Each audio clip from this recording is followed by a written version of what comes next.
So please, anyone have a question can open his microphone and give his question, because we did have chat box.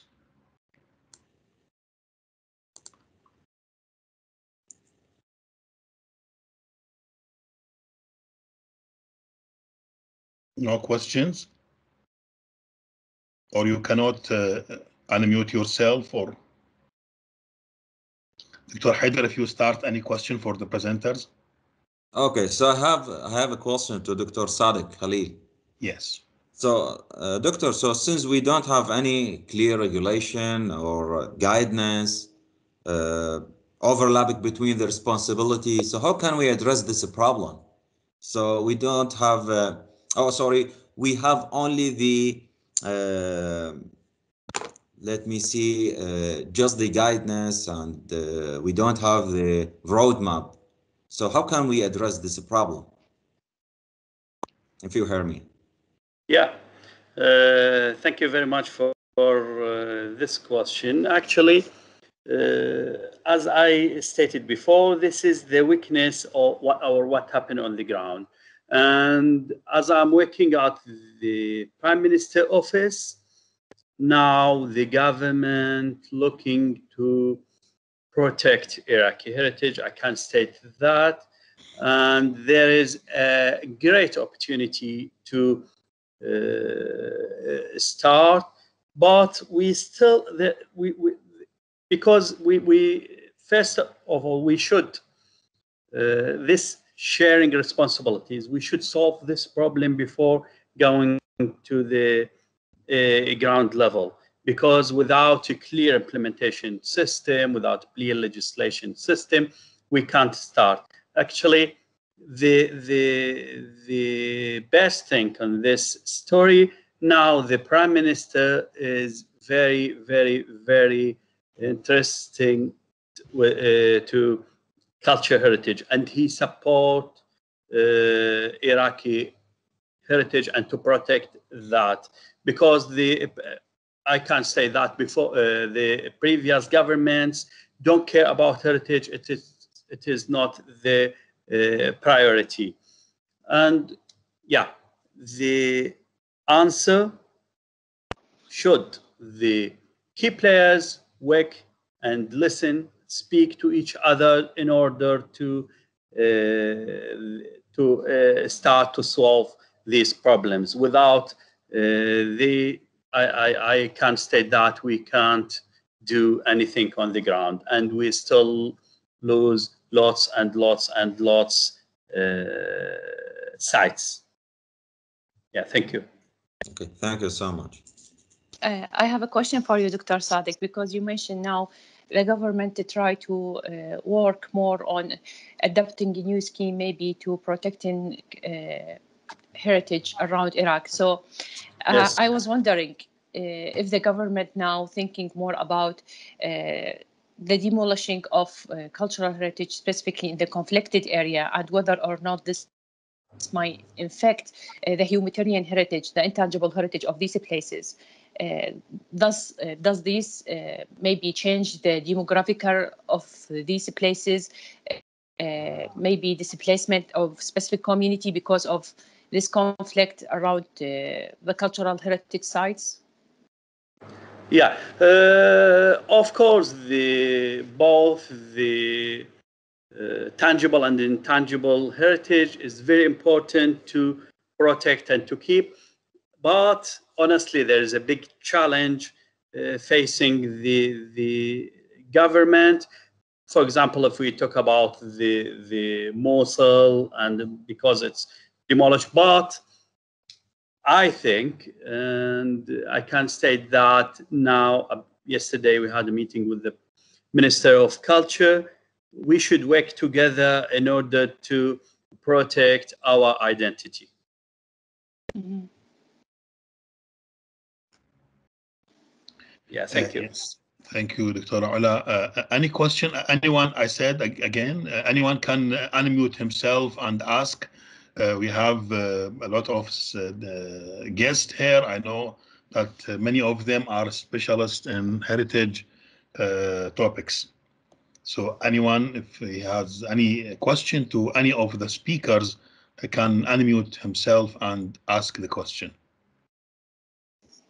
Can I allow myself another question, please? Because I am using this Go on. sessions to gather more material, and it Yes. will be part of my research for later on and the ongoing research. So my question for Dr. Salahuddin, who talked about Erbil specifically and the buffer zone around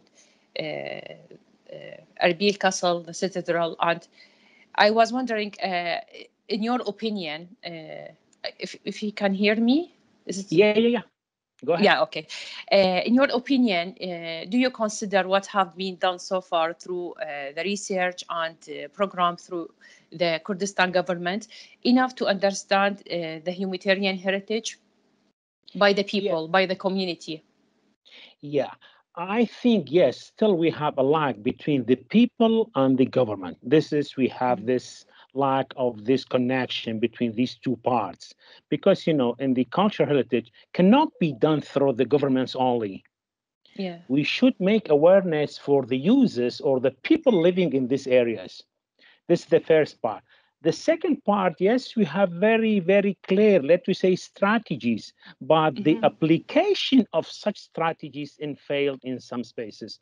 As I show you in Erbil City, we have buffer zone A and B. From A, yeah, we have succeeded fully, but in B, we have a lot of, let me say, gaps should be filled.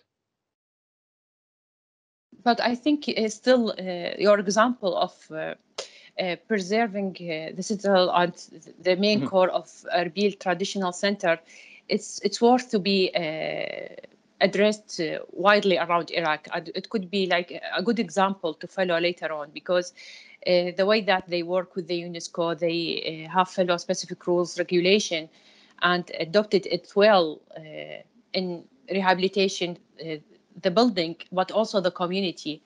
So because I visited Erbil many times, and I have my family back there, so my original family back there. So I always, when I visit Erbil, I think there is a spirit of the place around the traditional center. There is still sense of a place in terms of the material that they use, even the function, how they mobilize the zones around the center to be always livable, attractive, not just for the people who are living there, but also for the people who come from the outside of the city.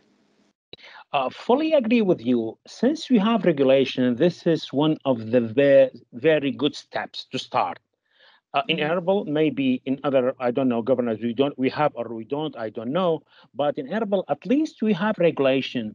Since if you wanted to do anything, any change, any visual shape, new visual, you should go back to the municipality. So municipality fully will apply the regulation of the buffer zones. But what happened, all these, what I show you, they told us that have been done before 2011, because this regulation, we get it after 2011.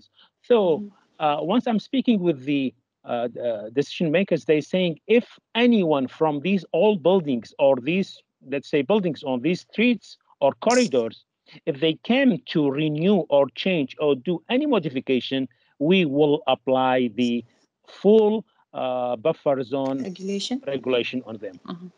Yeah. Yes, I can add something also, Dr. Ala. The good point, I think, if there is awareness to the local governments at Erbil or anywhere, that the buffer zone, the regulations are open. Not like, for example, the property itself. The property itself should satisfy the criteria of the Convention of 1972. But related to the buffer zone, the government, the local government, central government can put any regulations. It is open. But of course, it needs good awareness for such governments to put for example, for elevations, height of buildings, and so on. So the buffer zone is like an open thing for regulations. Thank you for this important point, Dr. Ula.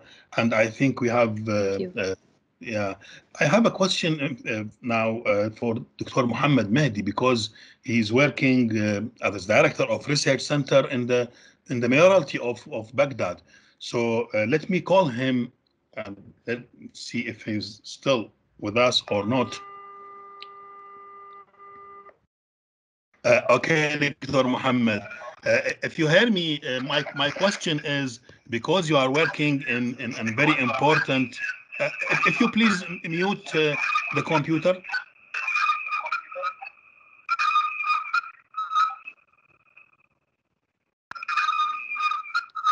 Yes, just use the mobile.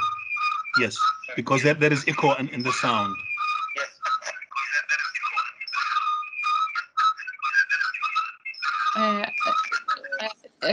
Can I just add Yes. something, please? I have been informed that the last session will be start soon. So if we can recap. Yes. Yes, very fast, Dr. Mohammed. In decision making in the mayoralty of Baghdad, is there any connection, for example, with Amanat al-Asima, with the Ministry of Culture regarding the heritage buildings? A quick answer, please.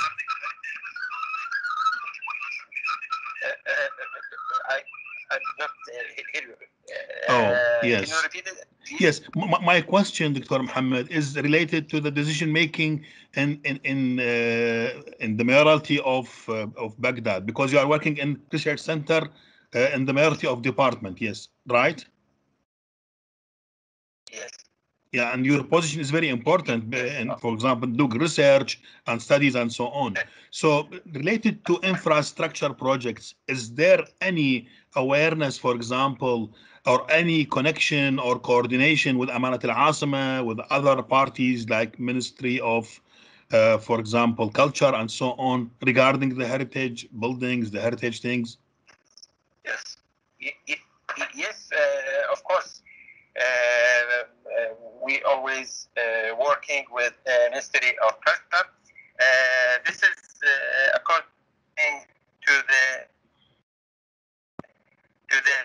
law of Qanun al-Athar, law of archaeology. Yes.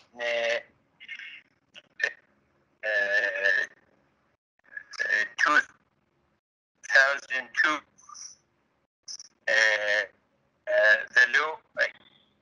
The law number 55 about heritage, and working together about some regulation of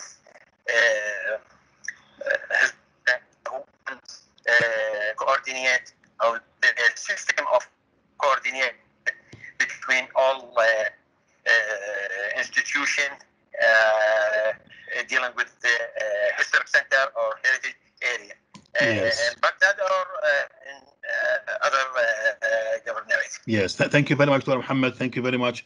And thank you also for all attendees. Thank you, Dr. Haidar, for helping me in co-chairing this session. And please join us to the open forum, to the other link. Return back to the website and see you there. Thank you very much. Bye. Thank you. Thank you very much. Bye. Thank you. Thank you. Thank you.